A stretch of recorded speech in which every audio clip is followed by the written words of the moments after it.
Yo, what's going on, everybody? My name is and welcome back to the channel for another daily Arena of Valor video. Today we're going to be playing Lubu, and this is actually the very first Lubu jungle gameplay on my channel.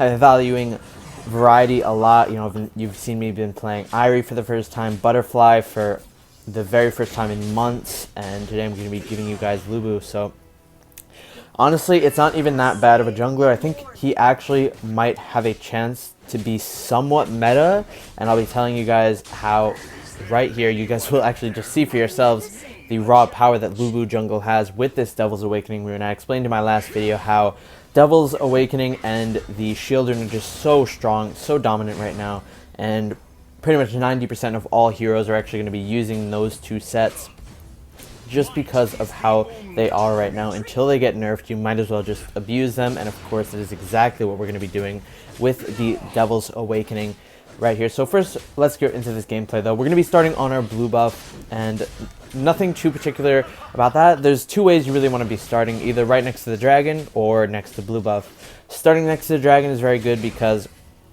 you're able to instantly go back into your jungle clear after fighting for the dragon. Here you can see we're just going to try and jump onto the Necroth, but yeah, you can instantly go back into your jungle clear after fighting the dragon. So let's say if we started red buff this game, we could instantly just go back into our red buff jungle after killing the dragon. Or you could be starting blue for a faster jungle clear. Anyways, you can see my teammate very well played here. Actually, the Hayate lives with 1 HP again because the shield rune, it's so strong, so prominent. Everybody is using it pretty much. And I don't even blame that Hayate because it is so strong. At level 1, it's like 500 HP or something like that. So we were able to kill him. Luckily, we did use our punish, and we were able, to just get enough damage to actually kill him. Now we move on to the dragon, and this is a mistake. Because first off, we can see that they do get the dragon. And guys, this is what I'm saying about why some people always start on dragon. I actually used to always start on dragon until recently, where I have been starting on blue buff every single match, and I'm probably going to be switching back to starting next to dragon, because you can see, look at my blue side jungle right now. You can see that the Necroth did invade it because we were away from it fighting for the dragon. We actually lost the dragon too. The best play there was just to leave the dragon. We shouldn't have even fought over it. I'm not sure why I got so greedy. But yeah, you can see the value in starting next to the dragon. You're not going to be getting invaded as much. You saw our blue was open to the Necroth to just walk in there and take it because he knew that we were over there on the dragon, and his blue buff was easily defended by his teammates who were also around the dragon, who actually got it. So definitely is very unfortunate. Just something to consider, that the first buff that you start on can actually make a huge difference. Here you can see Teamy go in, but I'm not really ready to go in quite yet because I see that our ADC is not with us right now, and also I would have had to dive into a net, which of course is not going to end very well for an assassin jungler. Net is an amazing counter to pretty much all assassin junglers like Necroth, Kilgroth, Lubu, Zephy's, pretty much all assassin junglers who are just a little bit tanky and try and deal that damage. They just cannot deal anything to a net because she's just going to protect her carries very, very well. Makes her for a very annoying support sometimes, especially on Zephy's. You know, you try to jump in on a target and you just can't manage to deal the damage in time. Anyways, here you can see that the blue buff is up, so we're just going to go straight to that, not really waste as much time as we did before. We already learned our lesson that we don't want to be outside of our jungle for too long. Here you can see at the top lane, the Ryoma is getting quite low. I was thinking about running over there just in case the Kilgroth decided to dash into the Ryoma and commit for it. I would be there to clean up the kill. But that didn't happen, so we're just going to go straight back into our red side jungle, clean this up, and then we can decide what we want to do then. Either fight at bot lane, do the dragon, or something else. Right now, I'm kind of assuming that the Necroth is just going from blue to red because we know that that was his starting rotation since the very start of the game. So that's something you can always assume. Also, guys, if you don't know exactly what buff the enemy starts on, you really can just say that they start on blue because 90% of the time it's actually correct, especially for Necroth. Most Necroths, even me, I always start on the blue buff for Necroth just because of his mana issues. And you can see that again, he's going from red to bot lane, so we were correct with that.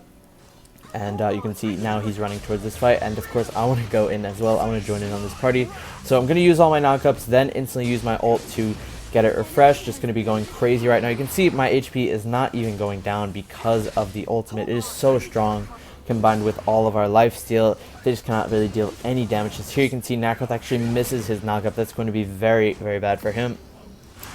The Darcy actually misses his ult as well, and you can see I actually pop my ult, guys. Look at this. We're going in, using all of our skills, basic attacking as much as we can, trying to stay alive. The Devourer rune set that gives us HP per kill is working very, very nicely, and we were actually able to do some amazing work there. Now you can see that the tower is very much free because we just wiped their team completely except for the Kilgroth.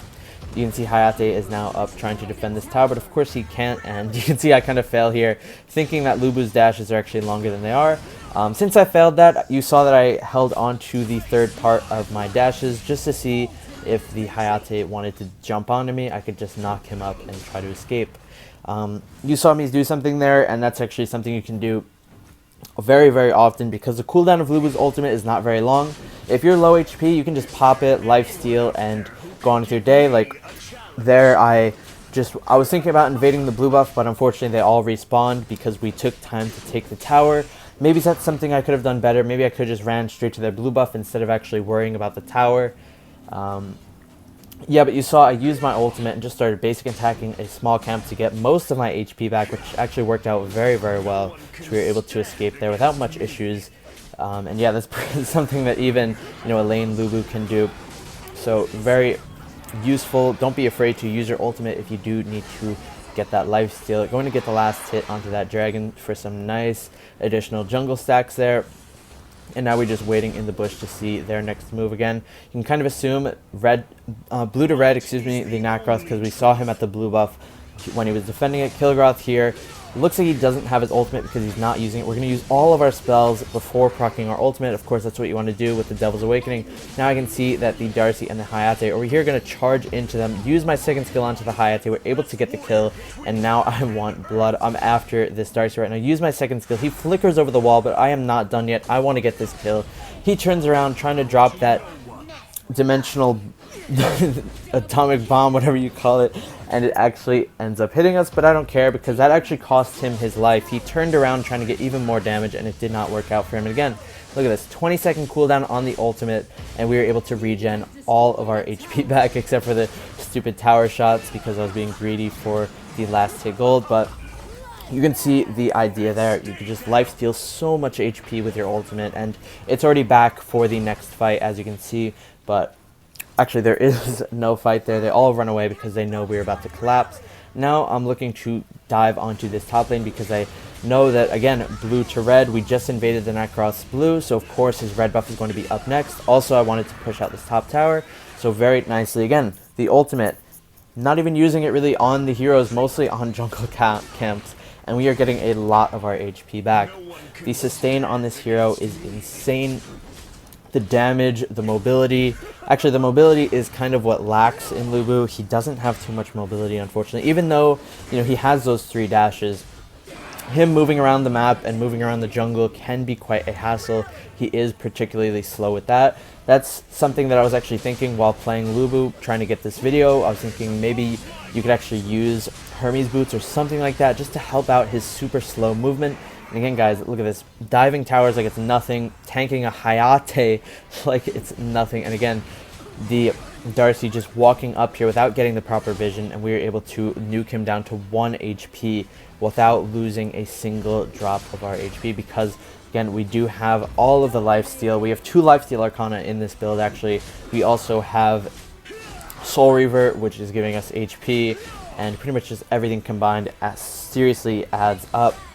Gonna drop the dragon here because it's about to run out, and also pushing this top ground tower would not be a bad idea. I fully dive here, use all my dashes, then instantly use my ultimate, but unfortunately the teamy ult comes out late, and we're not going to make it out of that one alive. That was actually a pretty bad dive, but you could see that if we did survive there, we probably would have went on a rampage over here, and it's unfortunate that the teamy did miss it. I don't blame him. It's okay. It was a bad dive anyway by both of us. You could see he said oops there, but definitely both of our faults. I was just being silly at that point, knowing that the game is all but over, and of course it is. You can see the Morn is hitting onto the core, and that is going to be GG.